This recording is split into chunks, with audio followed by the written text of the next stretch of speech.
இல்ல திமுகவுக்கு விசிக இந்த சமயத்துல கண்டிப்பாக நெருக்கடி குடுக்காது அப்படின்னு பேசுற திருமாவளவன் அவர்கள், பாமக உள்ள வந்துச்சுன்னா வெளிய போயிடுவோம் அப்படிங்கிற ஒரு விஷயத்த ராமதாஸ் பாமக உள்ள வந்தா வெளிய போயிடுவோம்னு சொல்றது, கூட்டணியை பலப்படுத்த திமுக எடுக்கும் முயற்சிகளுக்கு எதிராக குடுக்கிற நெருக்கடி தானே? இல்லையே, எப்படி கூட்டணி எப்படி பலப்படுத்தும்? பாட்டாளி மக்கள் கட்சி வந்து எங்கள் கூட்டணி திமுகவுக்குள்ள வந்தா பலப்படுத்துமா? பலவீனப்படுத்தும். கூட்டணி விரிவடையும்ல. எப்படி விரிவடையும்? ம். பாஜக வந்தா விரிவடையுமா கூட்டணி?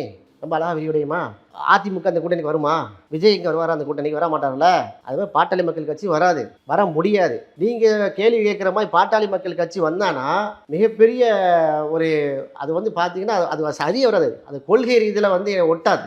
இங்கே மதச்சார்பற்ற முற்போக்கு கூட்டணி என்பதே முற்போக்கு இல்லாத கட்சிகளுக்கு உள்ள வர முடியாது. மதச்சார்பற்ற கொள்கையில் உள்ளவங்க தான் இங்கே உள்ள வர முடியும். அப்போ இந்த சாதி அடிப்படையில் மதவாத அடிப்படை கட்சி எப்படி உள்ள வரும்? இல்ல பாமகவுக்கு எதிரா விசிக பேசுற இந்த வார்த்தைகளை திமுக பேசலையே. என்னது இப்ப நீங்க சொல்றதெல்லாம் திமுக சேர்த்துட்டாங்களா? சொல்லலையே. சேர்த்துட்டாங்களா என்ன? சேர்க்கலதான். அது விசிக குடுக்கிற நெருக்கடினால தானே என்ன சேர்க்கல. அப்படி எடுத்துக்கங்க. இப்பதான் சொன்னீங்க நெருக்கடி கொடுக்கலன்னு சொன்னீங்க. இப்போ நீங்களே இப்போ சொல்லி இல்ல, 5 நிமிஷம் சொன்னீங்க. இல்ல இதைத்தான் நான் கேட்க வரேன். நெருக்கடி கொடுக்க கூடாதுன்னு இருக்கிற திருமாவளவன் அவர்கள் இதுல மட்டும் நெருக்கடி கொடுக்குறாரு அப்படின்னு. அப்போ நீங்க என்ன சொல்லணும்? இப்போ உங்கள் தலைவர் எழுச்சி தமிழர்கள் நெருக்கடியும் கொடுக்கிறார், நெருக்கடி கொடுக்காமல் இருக்கிறார் அப்படின்னு சொல்லணும். அப்போ எதில் நெருக்கடி கொடுக்குறோமோ நெருக்கடி கொடுக்குறது நெருக்கடி இல்லைங்க. பாட்டாளி மக்கள் கட்சி வந்து இங்கே உள்ளே வந்துச்சுன்னா நான் சில விஷயங்களை ஓப்பனாக பச்சையாக சொல்ல முடியாது. எங்கள் ஐயா ராமதாஸ் ஐயாவுக்கு எங்களுக்கு எந்த பிரச்சனையும் இல்லை, கொள்கை ரீதியான பிரச்சனை தான். அவர் தன்னுடைய கொள்கையை நிலைநிறுத்திருக்காரா? போன்ற கடந்த 2024 நாடாளுமன்ற தேர்தல் வரைக்கும் மோடியை கட்டி பிடிச்சி முத்தம் கொடுக்காத கதையை வந்து மேடையில் தோணினார். இப்போ இன்னைக்கு வந்து முரண் போட்டு நிற்கிறான்னு சொன்னால் மதவாத பாஜக எதிர்க்க அப்படியே வழி வந்திருக்காரு.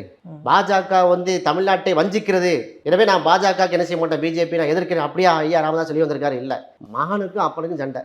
ஐயா ராமதாஸ் ஐயா அவர்களுக்கும் அன்புமணி ஐயாவுக்கும் சண்டை, பவர் பாலிடிக்ஸில் சண்டை. அந்த சண்டையில் முரண்பட்டு நிற்கும் போது தான் இங்கே பேச்சுவார்த்தைங்கிறது போடாது. இது வந்து நார்மல். அவருக்கு திமுகவில் இருந்து கொண்டே அதிமுக கிட்ட பேசுவார், அதிமுகவில் இருந்து கொண்டே திமுகவில் பேசுகிறது வந்து எங்கள் ஐயா ராமதாஸ் ஐயாருடைய பிறவி குணம். அந்த அடிப்படையில் பேசியிருப்பார் சார். எங்கள் ஸ்டாண்ட் தெளிவாக இருக்குது. மதவாத பாஜகவும் சாதியவாத பாமக வந்து நாங்கள் வெளியே போயிடுவோம் சார். இதை நீங்கள் நெருக்கடி சொல்லாங்க. எங்கள் கொள்கை முடிவு சார். அது எங்கள் கொள்கை முடிவில் தெளிவாக இருக்கிறோம். நீங்கள் 50% தான் இருக்க மாட்டோம்.